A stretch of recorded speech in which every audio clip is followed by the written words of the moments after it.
Helen तुम भी आना साथ में। दिल तो बहुत है, लेकिन शाम को एक लाइव ब्रॉडकास्ट है मेरा। अच्छा ठीक है, फिर अगली बार जरूर आना। जरूर, क्यों नहीं। मुझे कुछ भी करके इस घर में घुसना ही होगा, कोई रास्ता निकालना ही होगा।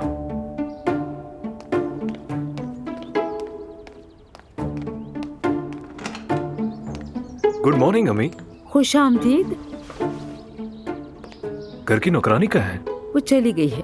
अब घर का सारा काम मैं खुद देख रही हूँ, जब तक कि कोई और ना आ जाए। या अल्लाह, तो मैं इंतजाम कर दूंगा आपके लिए। हयात ने कहा है वो अपनी भांजी को भेजेगी। अम्मी अगर आपको ना मिले तो मैं ढूंढूंगा, ठीक है? ठीक है बेटा। मैं आपके लिए रेस्टोरेंट से खाना लाया हूँ, अपने हाथों से पैक किया है मैंने। शुक्रिया, तुमने जहमत क्यों की? कैसी जहमत अम्मी, देखिए ये हमारे बीच ही रहेगा। आप तो जानती है ना सुमैया साहिबा को। उसे क्या, वो मेरे बेटे की जगह है, उसका क्या ताल्लुक है? हाँ अम्मी, मैंने भी यही कहा। मैंने कहा ये मुस्तफा की जगह है। हाँ अम्मी, वाकई वो औरत बहुत चालाक है।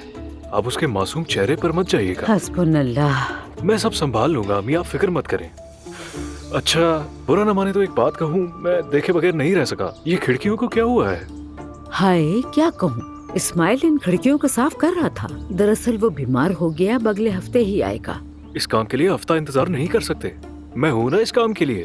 अगर आप इजाजत दें तो मैं साफ कर देता हूँ। क्या तुम ये कर सकते हो? अरे अम्मी, मेरा नाम जुल्कर है और मैं सब कुछ कर सकता हूँ। मैं इन्हें बहुत अच्छी तरह साफ कर दूंगा और ये बिल्कुल हीरे की तरह चमकेंगी। अच्छा फिर तुम ही कर लो। ठीक है अम्मी। ठीक है, फिर मैं तुम्हें सफाई का सामान दिखा देती हूँ। तुम वो उठा के सफाई शुरू फिक्र कर न दो। करें। भाई आप फिक्र ना करें, परेशान मत हो आप। अर्तुगरुल एक समझदार आदमी है। मेरा तो दिमाग हिल के रह गया है उमर। तो फिर दिमाग को किसी और तरफ लगाएं। वैसे मैं जैनब के घर शिफ्ट हो गया। मैं समझा नहीं। आपको तो हालात का बखूबी अंदाजा है। जैनब अपने घर से नहीं निकल सकती थी, इसलिए मैं वहां शिफ्ट हो गया। तो तुमने सामान बांधा और अपनी बीवी के घर शिफ्ट हो गए। मैं आपकी उलझन समझ रहा हूँ भाई, लेकिन मैं उस औरत के साथ रहना चाहता हूँ जिससे मैं मोहब्बत करता हूँ। मैं तो ये भी नहीं बता सकता कि हम शादीशुदा हैं भी या नहीं। तुम्हें तो अपनी बीवी को अपने घर लाना चाहिए था। वैसे मुझे लगता है कि जैनब साहिबा को ऐसी बातों से कोई फर्क नहीं पड़ता। भाई जैनब ने तो एक लफ्ज भी नहीं कहा। ये ख्याल मेरा ही था, मैं ही जाना चाहता था वहां। वो तो खुद हैरान थी।